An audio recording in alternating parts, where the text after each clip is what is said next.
Hello guys, bersama saya lagi dalam Alright Noper Channel. Berita gempak sahabat-sahabat semua. Ramai di luar sana ya bertanya-tanya, di mana perbicaraan ya terhadap MB Lato-Lato Sanusi yang telah memperleke, menghina kuasa raja-raja, termasuk jugalah Sultan Selangor. Sahabat semua, sebenarnya kes perbicaraan Sanusi ini sedang ataupun akan berlangsung hujung bulan ini. Tetapi ini yang saya boleh katakan bahwa betapa pengejutnya MB Lato-Lato ini, ya, kerana setiap kali ada perbicaraan nak dimulakan, di sana jugalah ya mereka membuat pelbagai hela, antaranya untuk meminta representasi, kononnya untuk membatalkan pertuduhan yang mana dikatakan menghina, memperleke Sultan Selangor dan juga yang di Pertuan Agong.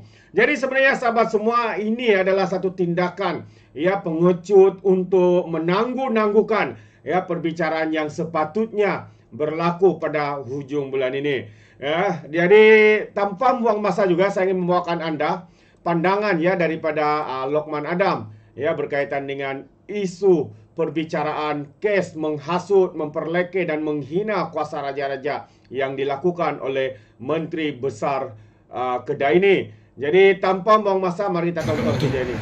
Bagaimana pandangan Datuk berkaitan dengan bicara kes hasutan yang ditangguh Datuk Seri Sanusi, iaitu dengan menghantar representasi kedua ke atas AG atau Peguam Negara? Sanusi. Awak yang hang duk tangguh-tangguh kes hang di mahkamah ni kan. Seorang panglima ni sepatutnya kena beranilah, kena hadap. Apa yang nak takut? Dulu bukan main bukan main lagi. Dia minta gugur kes lah apalah kan.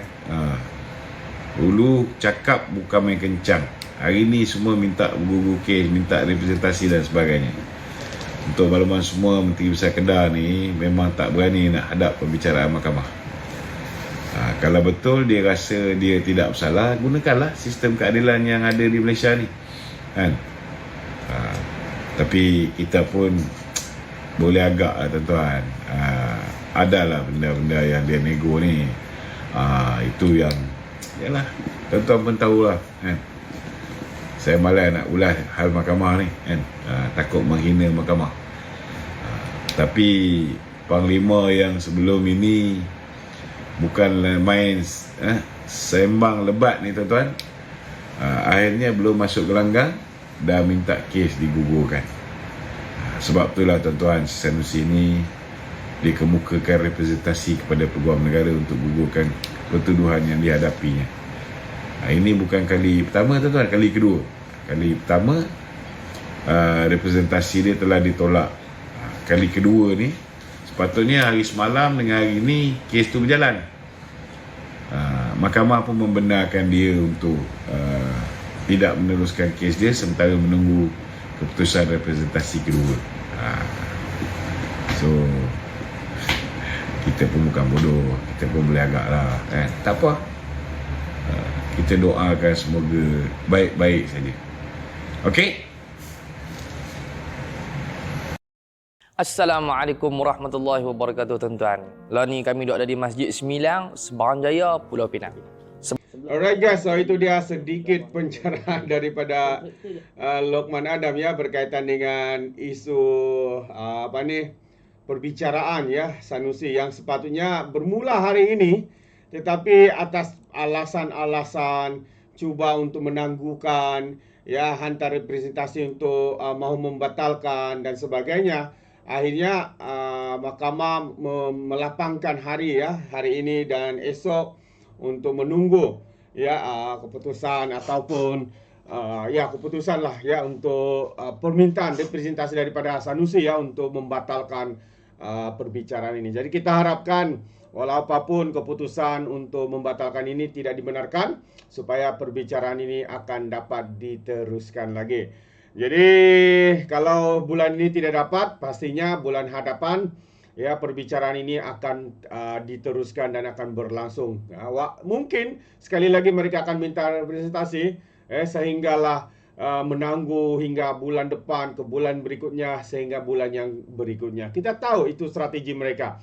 Dan ini ya pada pandangan saya ya Sanusi ini sebenarnya takut berhadapan dengan tindakan ataupun kesan tindakan beliau yang dikatakan menghasut, memperlekeh, menghina raja-raja, Sultan Selangor dan sebagainya. Jadi sahabat semua, inilah namanya ambil lato-lato. Hanya pandai bising, tapi apabila berdepan, berada di mahkamah, kecut perut.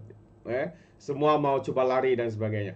Alright, so sebelum saya akhiri, saya juga ingin memberikan sedikit perkembangan ya berkaitan dengan kes ya pembunuhan yang berlaku dengan kejamnya yang mengejutkan seluruh negara. Yang mana kes bunuh Nur Farah, anggota polis, didakwa hari ini.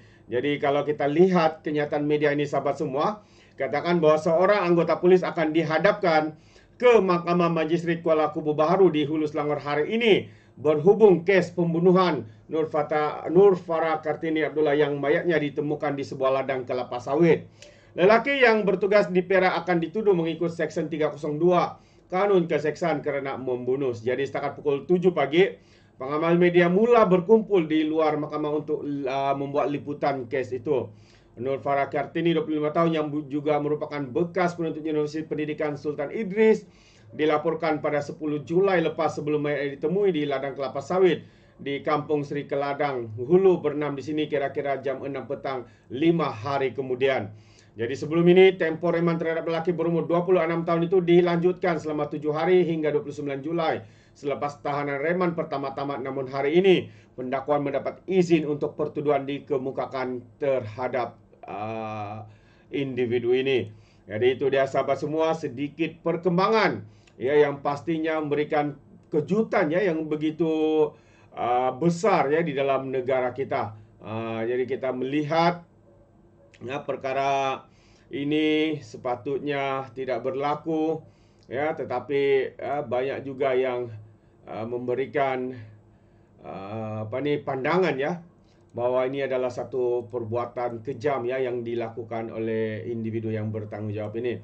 Selain itu juga bunuh Zulfarhan, Suhakam bantah hukuman gantung 6 pesalah. Jadi itu antara satu lagi ya yang berlaku apabila Suruhanjaya Hak Asasi Manusia Suhakam tidak bersetuju dengan hukuman gantung sampai mati oleh Mahkamah Rayuan ke atas 6 bekas penuntut Universiti Pertahanan Nasional Malaysia UPNM atas kesalahan membunuh pegawai Kadet Laut Zulfarhan Osman Zulkarnain 7 tahun yang lalu.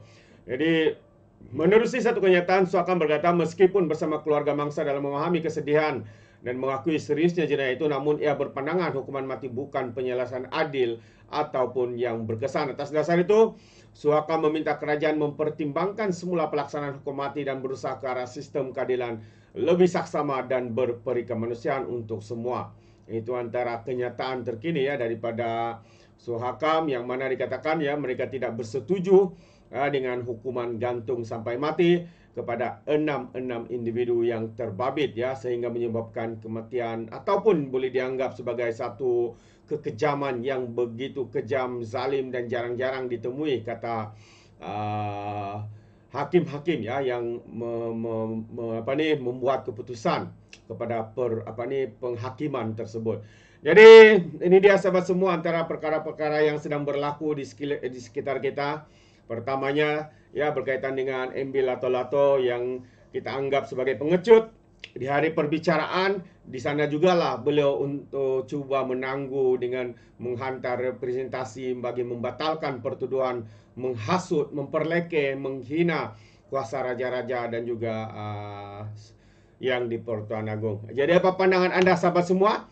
Anda boleh berikan komen dalam ruangan komen, tapi ingat komen dengan cara berhemah. Terima kasih. Izinkan saya untuk mengundurkan diri dan seperti biasa peribahasa mengatakan tapak penkang ke 2 tahun keinginan. Dalam bahasa Melayunya, tepuk dada, tanya selera. Sekian saja daripada Alright Nampak Channel. Sampai kita berjumpa lagi. Bye-bye.